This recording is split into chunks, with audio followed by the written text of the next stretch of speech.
اس نے حضرت عیسیٰ مسیح کو تیسرے نمبر پر رکھا۔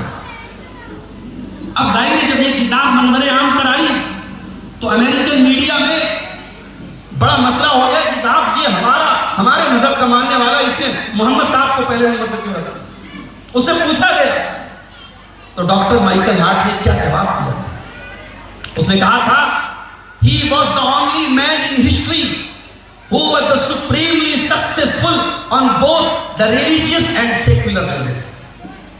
کہا کہ پوری انسانی تاریخ میں محمد رسول اللہ اکلوتی شخصیت ہے جنہوں نے مذہب کو بھی پھیلایا ہے، جنہوں نے دین کا بھی کام کیا ہے، اور جنہوں نے ایک کامیاب سماجی زندگی بھی گزاری ہے، ایک کامیاب شوہر بھی ہے، ایک کامیاب باپ بھی ہے، ایک کامیاب بھتیجے بھی ہیں، ایک کامیاب بھائی بھی ہیں، ایک کامیاب انسان بھی ہے۔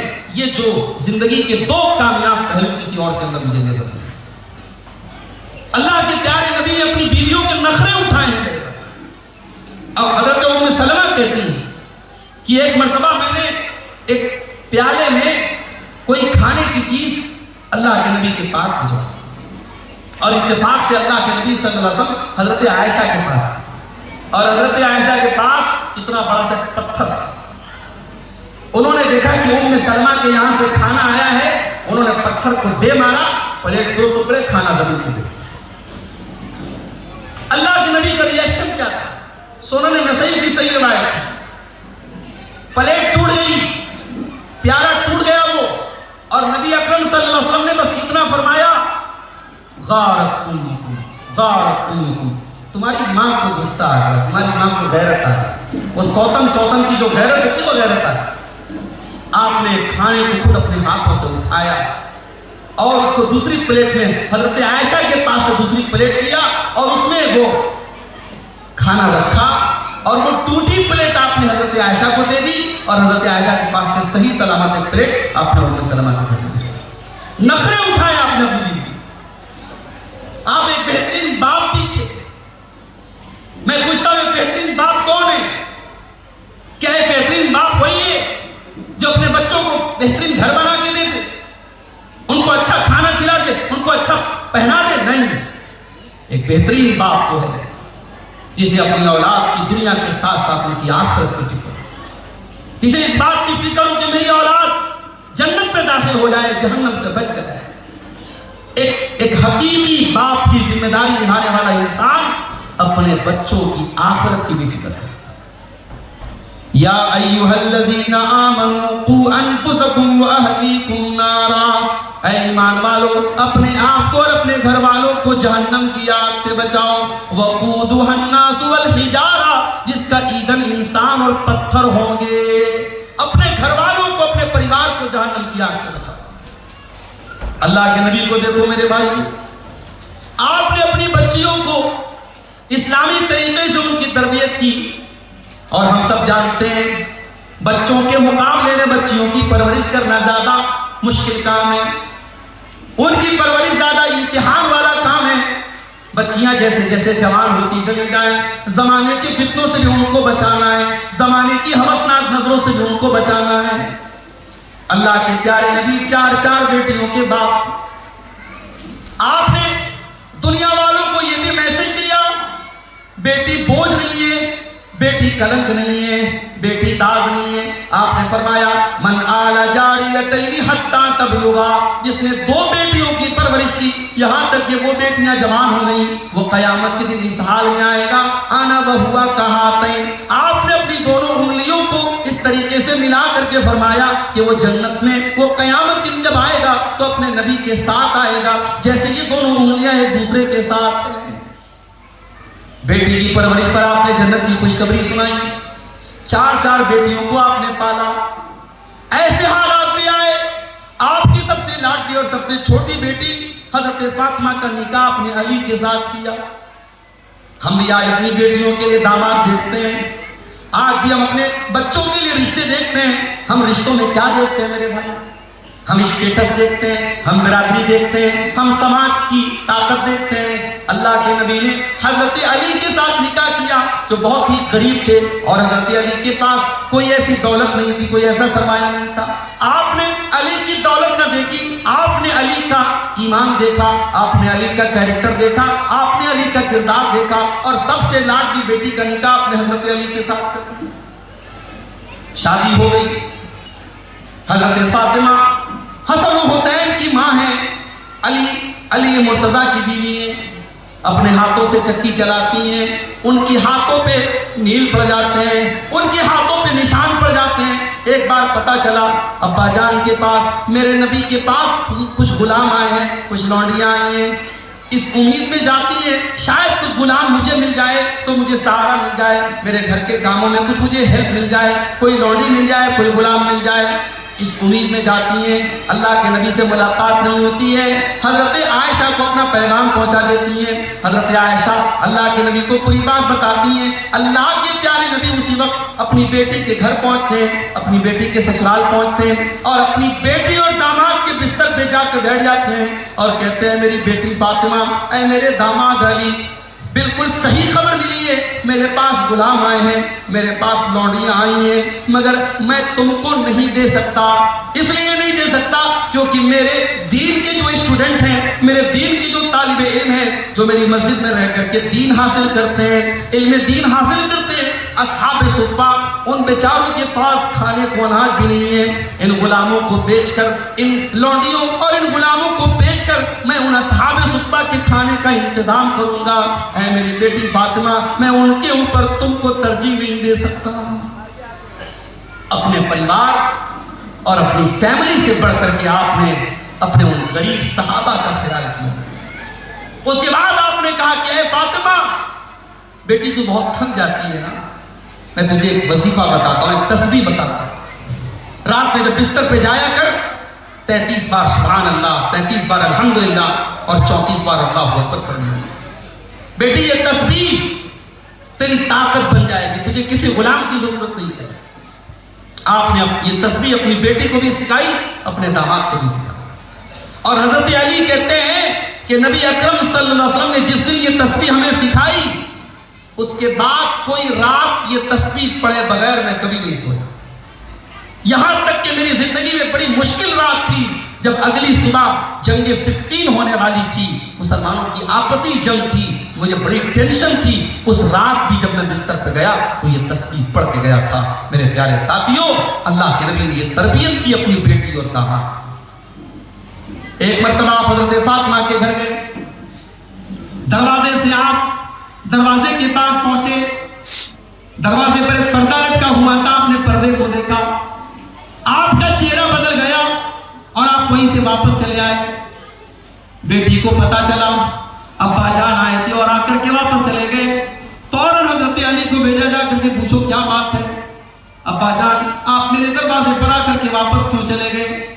آپ نے فرمایا رأیت علی بابھا سترا موشیا، اے علی جب میں آج اپنی بیٹی سے ملنے گیا، میں نے بیٹی کے دروازے پر ایک بڑا ڈیزائن دار پردہ دیکھا، ایک بڑا نقش و نگار والا پردہ دیکھا، ایک ایسا پردہ دیکھا جس کے اوپر کچھ تصویریں بنی تھی۔ اے علی میں نے تو اپنی بیٹی کو یہ تربیت نہ دی تھی۔ اے علی مالی ولی دنیا، جب میرا دنیا سے کوئی لینا دینا نہیں ہے، جب میں نے دنیا کی رنگینیوں سے فائدہ نہ اٹھایا، میری بیٹی کب سے دنیا دار بن گئی؟ جاؤ میری بیٹی سے کہہ دو اس پردے کو وہاں سے ہٹا کے مدینہ کے غریبوں میں دے دے۔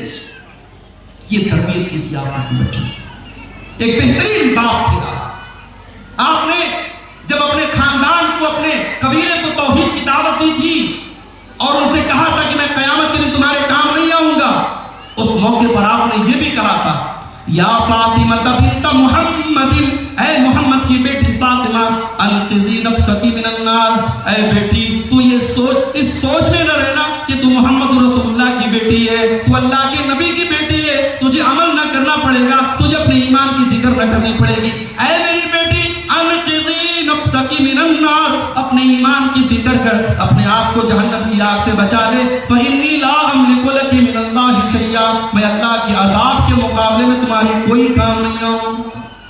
یہ تربیت کی تھی آپ نے بچوں۔ اور آگے بڑھیں، سماج کے کمزور طبقوں کے ساتھ آپ کا سلوک کیسا ہے؟ انسان جب اونچی پوسٹ پر جاتا ہے، سماج میں رسوخ پاتا ہے، عزت پاتا ہے، تو سب سے پہلے اس کا رویہ، اس کا بیہیویئر کمزوروں کے ساتھ بدل جاتا ہے۔ میرے نبی غریبوں کے مسیحا تھے، میرے آپ مل جل کر کے رہتے تھے۔ سماج کا ایک بڑا کمزور طبقہ ہے یتیم کا طبقہ۔ یتیم اس بچے کو کہتے ہیں جس کا باپ مر گیا، جن کے باپ زندہ ہے باپ کی قدر کریں۔ باپ کا سایہ جب تک ہے بہت ساری ٹینشن سے آپ آزاد ہیں، باپ چلا جائے تو بچہ یتیم ہو جاتا ہے۔ میرے نبی یتیموں کی بڑی چنتا کرتے تھے، یتیموں کی بڑی فکر کرتے تھے، یہاں تک آپ نے فرمایا انا وکافل الیتیم کہاتین، یتیم کی پرورش کرنے والا، یتیم کی کفالت کو اپنے ذمہ لینے والا جنت میں میرے ساتھ جائے گا جیسے یہ دونوں انگلیاں ایک دوسرے کے ساتھ ہیں۔ یہاں تک آپ نے فرمایا اگر کسی کو اپنے دل میں سختی محسوس ہو رہی ہو فمسح براس الیتیم، تو کسی یتیم کے سر پہ ہاتھ پھیر لے۔ یتیموں کا اپنے حق مارنے والوں کے بارے میں قرآن کی آیت نازل ہوئی ان الذین یاکلون اموال الیتامی ظلما انما یاکلون فی بطونہم نارا، جو یتیم کا مال ناجائز طریقے سے کھاتے ہیں وہ اپنے پیٹ میں جہنم کی آگ بھرتے ہیں۔ آپ نے یتیموں کا حق نہیں بتایا۔ سماج کا ایک بڑا کمزور طبقہ تھا غلاموں کا طبقہ، لونڈیوں کا طبقہ، ان کے ساتھ جانوروں کے جیسا سلوک ہوتا تھا۔ میرے نبی نے قدم قدم پہ غلاموں کو آزاد کرنے کی ترغیب دلائی، لونڈیوں کو آزاد کرنے کی ترغیب دلائی۔ آپ نے اپنی زندگی کی آخری وقت میں جب آپ اس قدر بیمار تھے، آپ کے منہ سے صحیح طریقے سے آواز نہیں نکل رہی تھی، اس موقع پر آپ نے فرمایا الصلاۃ الصلاۃ وما ملکت ایمانکم، اے لوگوں نماز کی پابندی کرتے رہنا، نماز کا خیال کرتے رہنا، اور اپنے غلاموں کا، اپنے لونڈیوں کا خیال کرنا، ان کے ساتھ زیادتی نہ کرنا، ان کے ساتھ ظلم نہ کرنا۔ حضرت ابو ذر غفاری ان کا ایک غلام تھا، ایک نوکر تھا۔ ایک مرتبہ کسی بات پہ ناراض ہو کر کے حضرت ابو ذر غفاری نے اپنے نوکر کو اس کی ماں کا نام لے کر کے برا بھلا کہہ دیا۔ نبی اکرم کے کانوں میں ان کے جملے پڑے، آپ نے فرمایا یا ابا ذر انک امرؤ فیک جاہلیہ، اے ابو ذر آج تم نے وہ کام کیا ہے جو مسلمان کو شوبھا نہیں دیتا ہے، جو مسلمان کو زیب نہیں دیتا ہے۔ اے ابو ذر یہ تو دور جاہلیت کا طریقہ ہے، کسی کی ماں کا نام لے کر کے تانا دینا، کسی کے باپ کا نام لے کر کے تانا دینا، یہ تو دور جاہلیت کا طریقہ ہے۔ اے ابو ذر کان کھول کر کے سن لو، یہ جو تمہارے نوکر ہیں، یہ جو تمہارے خادم ہیں، یہ بھی تمہارے بھائی ہیں۔ یہ الگ بات ہے جعلہم اللہ تحت ایدیکم، اللہ تعالیٰ نے تم کو مالک بنا دیا، ان کو غلام بنا دیا، تم کو اوپر کر دیا، ان کو تم سے ڈاؤن کر دیا، لیکن ہے وہ تمہارے بھائی۔ اے ابو ذر جو کھاؤ ان کو کھلاؤ، جو پہنو ان کو پہناؤ، ولا تکلفوہم ما یغلبہم، اور ان کے اوپر کوئی بھاری کام جو ان کی طاقت سے زیادہ ہو وہ کام ان کو مت دو، اور اگر کوئی بھاری کام دو تو ان کی مدد کرو۔ غلاموں اور نوکروں کو حقوق اپنا، اس نبی کی شریعت میں کوئی چھوت چھات نہیں، کوئی اونچا نیچا نہیں۔ اس نبی کے صحابہ میں حبشہ کے بلال بھی ہیں، ایران کے سلمان بھی ہیں، روم کے صہیب بھی ہیں، الگ الگ کنٹری کے، الگ الگ کلچر کے، الگ الگ قبائل کے لوگ ہیں، اور نبی سب سے محبت ہے۔ بندو محتاج و غنی ایک ہوئے، تیرے دربار میں پہنچے تو سبھی ایک ہوئے، نہ کوئی بندہ رہا نہ کوئی بندہ نواز، ایک ہی سب میں کھڑے ہو گئے محمود و ایاز۔ آج بھی آپ کے بھارت کی سرزمین پر ہمارے غیر مسلم بھائیوں کے ایسے عبادت خانے ہیں جہاں ایک کاشتکار بھی جا سکتا ہے، دوسری کاشتکار بھی نہیں جا سکتا، لیکن یہ ہمارے دین کی، ہمارے نبی کی شریعت کی خاصیت ہے۔ ہماری شریعت میں کسی مسجد کی تو چھوڑ دو، ایک صف میں بادشاہ اور فقیر دونوں ساتھ میں کھڑے ہو سکتے ہیں۔ یہ اسلام نے اور میرے نبی کی سیرت نے یہ امتیاز میرے بھائیوں اونچ نیچ کا اس کو ختم کیا۔ میرے نبی نے اپنی آخری اسپیچ جو حجۃ الوداع کے موقع پر آپ نے دی تھی، جس کو خطبہ حجۃ الوداع کہا جاتا ہے، اس میں آپ نے پوری انسانیت کو ایک پیغام دیا۔ آپ نے فرمایا ایھا الناس کلکم من آدم و آدم من تراب، اے لوگوں کان کھول کر کے سن لو، تم سب آدم کی اولاد ہو اور آدم مٹی سے پیدا ہوئے ہیں۔ لا فضل لعربی لا عجمی ولا لعجمی لا عربی، کسی عرب کے رہنے والے کو کسی باہر کے رہنے والے پر کوئی فضیلت حاصل نہیں، کسی عجمی کو کسی عربی پر کوئی فضیلت حاصل نہیں، کسی گورے کو کسی کالے پر، کسی کالے کو کسی گورے پر کوئی فضیلت حاصل نہیں۔ تعصب کی جتنی بنیادیں تھی سب ختم کر دی اللہ کے پیارے نے۔ کوئی برادری بات نہیں، کوئی کاسٹزم نہیں، کوئی ذات پات نہیں، کوئی چھوٹا بڑا نہیں، الا بالتقوی، اللہ کے تقوی معیار ہے. جس کے دل میں جتنا زیادہ تقوی اللہ کا ڈر ہوگا اس کا درجہ اللہ تعالیٰ کی طرف ہے. میرے نبی اپنے صحابہ کرام کے ساتھ گھل مل کے رہتے، کوئی پروٹوکول نہیں تھا. ایک مرتبہ اللہ کے نبی صلی اللہ علیہ وسلم نے ایک عورت کو دیکھا، وہ ایک قبر کے پاس رو رہی تھی. آپ نے فرمایا اتق اللہ واصبر، اللہ سے ڈر اور صبر سے کام. اور اس نے کہا جائیے، آپ نہیں سمجھیں گے، آپ کے اوپر نہیں گزری، آپ کو نہیں سمجھ میں آئے گا، میرے اوپر گزری ہے، میں جانتی ہوں. وہ پہچانتی نہیں تھی اللہ کے نبی. اس نے کہہ دیا غصے میں. اللہ کے نبی کچھ نہیں بولے، چلے گئے آگے بڑھے. صحابہ نے کہا تجھے پتا ہے تو نے کس کے ساتھ اتنی بدتمیزی سے بات کی ہے؟ تو نے اللہ کے رسول کے ساتھ اتنی بدتمیزی سے بات کی. اب بیچاری بڑی پریشان ہوئی، گھبرائی اللہ کے نبی کے گھر پر آئی. سوچا اللہ کے نبی کے گھر پہ جاؤں گی تو دروازے پر ڈور مین کھڑے ہوں گے، دربان کھڑے ہوں گے اور اجازت لینی پڑے گی، اپائنٹمنٹ لینا پڑے گا. اب تو دروازے پر کوئی نہیں تھا. دروازہ کھٹکھٹایا، اندر سے اللہ کے نبی نے دروازہ کھولا. کہا اے اللہ کے نبی، میں آپ کو پہچانتی نہیں تھی، بہت بڑی غلطی ہو گئی، میں نے بڑی بدتمیزی آپ کے ساتھ کر دی. آپ نے فرمایا کوئی بات نہیں، تم اس وقت کسی کی قبر کے پاس کھڑی ہو کر کے رو رہی تھی اور میں تم کو یہی سمجھانا چاہ رہا تھا انما الصبر عند الصدمۃ الاولى، کہ صبر کی شروعات، صبر کی ضرورت تو غم کی شروعات میں پڑتی ہے. جب غم کی شروعات ہوتی ہے تب سب سے زیادہ صبر کی ضرورت پڑتی ہے. تمہیں صبر سے کام لینا چاہیے. اس نبی اکرم کی سیرت میں کوئی امتیاز نہیں ہے. ایک مرتبہ ایک آدمی آپ سے ملنے کے لیے آیا اور آپ کی شخصیت کا ایسا روب اس کے اوپر چھا گیا، وہ تھر تھر کانپنے لگا. آپ نے فرمایا حفظ علیک، اے میرے بھائی گھبرانے کی، کانپنے کی ضرورت نہیں ہے.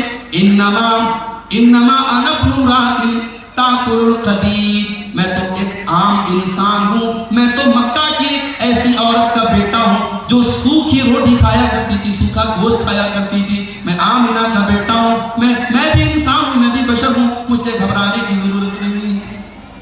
اللہ کے پیارے نبی اپنے صحابہ کرام کے ساتھ گھل مل کے رہتے تھے. کوئی بیمار ہوتا تھا اس کی عیادت کرتے تھے، کوئی کسی پریشانی میں پڑ جاتا تھا اللہ کے نبی آگے بڑھ کے اس کی مدد کرتے تھے. اللہ کے پیارے نبی بچوں کے ساتھ مدینہ کے بازاروں میں گزرتے تھے، بچوں کو سلام کرتے تھے.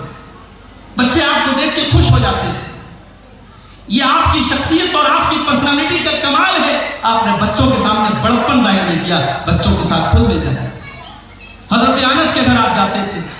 حضرت انس کے چھوٹے بھائی تھے، ان کا نام تھا ابو عمیر. انہوں نے چڑیا پالی تھی. چھوٹے بچے بہت کچھ کرتے رہتے، کھلواڑ کرتے رہتے. اس بچے نے چڑیا پالی تھی. اللہ کے نبی اس گھر میں جاتے تھے، بچے کو کھلاتے تھے، بچے کو پیار کرتے تھے.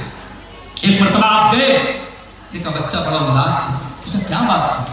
گھر والوں نے بتایا کہ اس نے جو چڑیا پالی تھی چڑیا مر گئی. چڑیا مر گئی، بچہ اداس ہے. اللہ کے نبی نے اس بچے کی دل جوئی کرنے کے لیے، اس کے دل کو تسلی دینے کے لیے آپ نے فرمایا یا ابا عمیر ما فعل النغیر، یا ابا عمیر ما فعل النغیر، اے ابو عمیر تمہاری چڑیا کہاں چلی گئی بیٹا، تمہاری چڑیا کہاں چلی گئی. یہ جملے کہہ کر کے آپ نے اس معصوم بچے کو اٹھا رہا. میرے بھائیوں، اس نبی کی سیرت کا ہر پنہ ہمیں عبرتیں اور نصیحتیں دے. اور میں نے ابھی جو نعت پڑھی تھی اس میں ایک شعر یہ بھی تھا دشمنوں کے ساتھ بھی ان کا سلوک جو تھا مشفقانہ.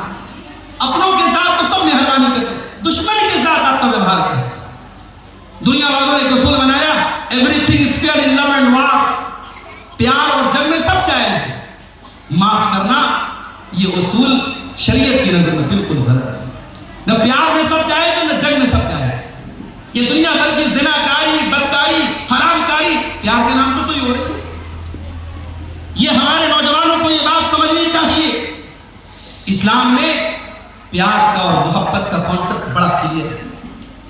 اسلام میں حلال محبت کا کانسیپٹ ہے. اسلام میں اس محبت کا کانسیپٹ ہے جو اللہ کے کلام کو پڑھ کر کے اور نکاح کو قبول کر کے جو محبت ہوتی ہے، جس محبت میں ذمہ داری ہوتی ہے، جس محبت میں زندگی بھر ساتھ نبھانے کی نیت ہوتی ہے، وہ محبت ہوتی ہے.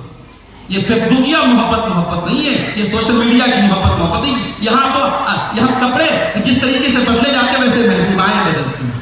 یہ ہمارے نوجوانوں کے پاس نہیں ہے.